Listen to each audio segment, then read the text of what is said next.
Alors, c'est quoi Filament? Donc, c'est une plugin de Laravel qui permet de créer une application de dashboard, c'est-à-dire admin panel, euh, avec le minimum de code, c'est-à-dire avec minimum d'effort.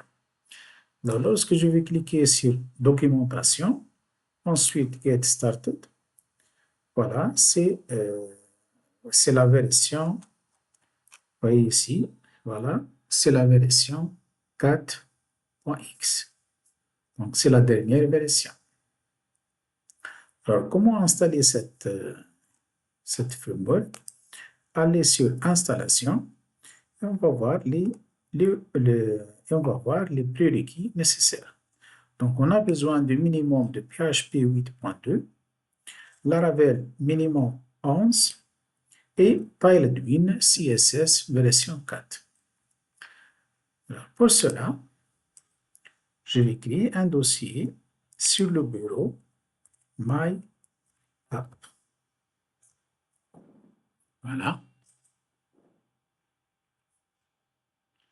Ensuite, je vais entrer dans ce dossier et lancer la commande cmd, c'est la commande d'invite de commande. Premièrement, on a besoin de Laravel. Alors, pour cela, lancez cette commande composer create project Laravel dans le dossier courant. Point. Vous voyez ici, on travaille avec la version 12 de Laravel. Voilà, Laravel est bien installé avec même l'installation ou bien l'exécution des migrations. Alors, je peux lancer notre éditeur de code, Visual Studio Code, dans le dossier de notre application. Et voilà les fichiers, tous les fichiers de notre application. Alors, on va travailler avec SQLite comme base de données. Deuxième étape, on va installer Filament. Maintenant, on va installer Filament. Alors, comment installer Filament? On va lancer cette commande. J'ai sélectionné, bouton droit, copier, et on va l'installer, la version 4. Voilà, Filament est bien installé. Troisième étape, on va maintenant créer notre panel. Alors, juste bouton droit, copier de cette commande, bouton droit, coller. Alors, ça sera nommé par défaut admin. Alors, juste taper sur Entrée. Là.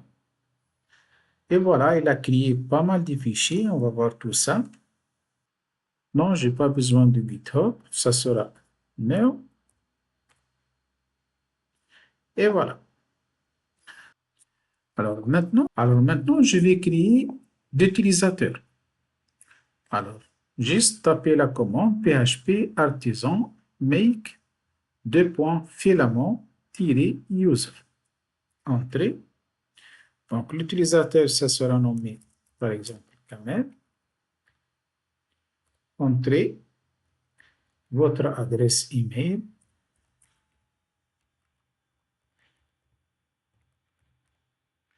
Entrez et un mot de passe. Voilà. Maintenant, je peux accéder à cette adresse pour accéder à notre dashboard. Avant tout ça, il faut lancer le serveur de développement. Alors, ça sera PHP artisan serve, tout simplement serve. Je vais accéder à cette URL. Ça, c'est la page d'accueil de Laravel. Et pour accéder à dashboard, juste ajouter /admin. Ici, je vais taper mon adresse email. Ici, ça sera le mot de passe. OK, remember me. Sign in.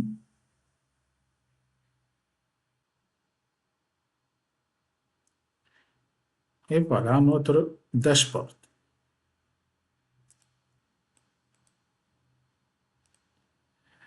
Alors maintenant, on va ajouter liste des auteurs. Alors, on va ajouter une interface pour gérer la liste des auteurs.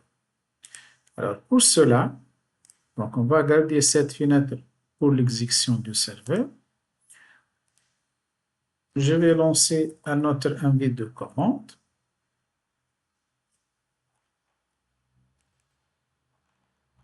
Bien. Alors, ça sera PHP Artisan Make, modèle, auteur avec les fichiers d'immigration nécessaires. Entrée. Voilà, un fichier de migration a été créé.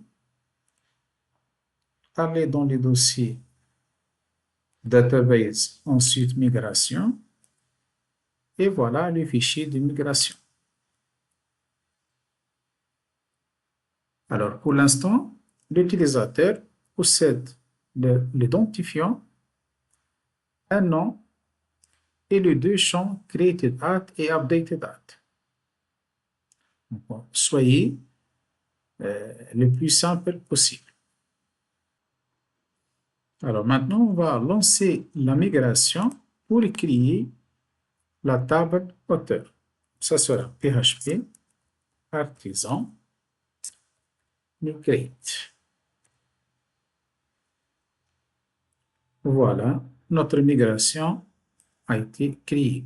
Maintenant, on va ajouter toutes les interfaces des CRUD pour notre entité auteur. C'est-à-dire, on va ajouter les interfaces pour lister les auteurs, pour créer de nouveaux auteurs, pour modifier, pour supprimer toutes les opérations possibles. Et ça sera très simple.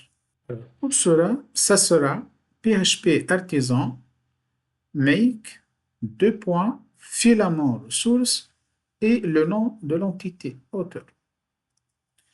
Alors, entrée.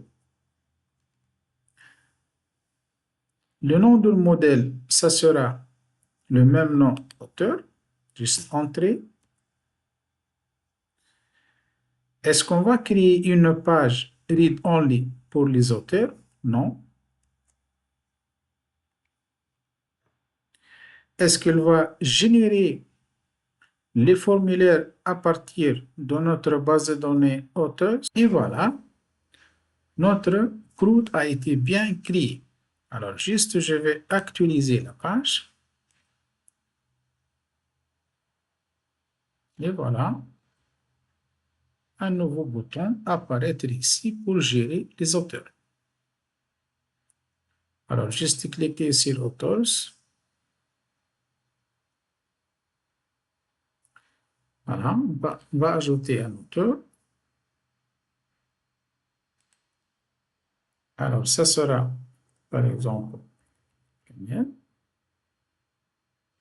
create and create other. Cette erreur est très classique puisqu'on a oublié d'ajouter dans les modèles une instruction nécessaire pour que permet d'ajouter des données de façon massive. Allez dans notre modèle, ici,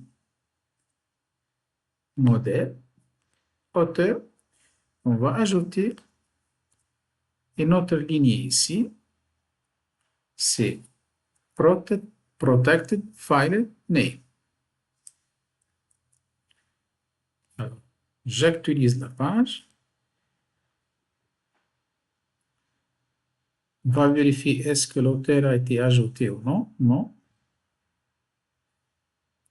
Alors, je vais ajouter une autre fois.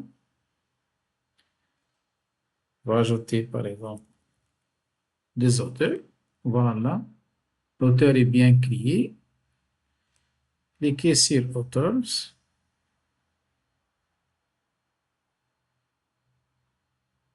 Voilà, les deux auteurs sont bien ajoutés. Je peux modifier, juste cliquer sur Edit. Par exemple, je vais ajouter un ici. Très bien. Je peux supprimer un auteur. Vous voyez ici, avec petit message de confirmation, delete.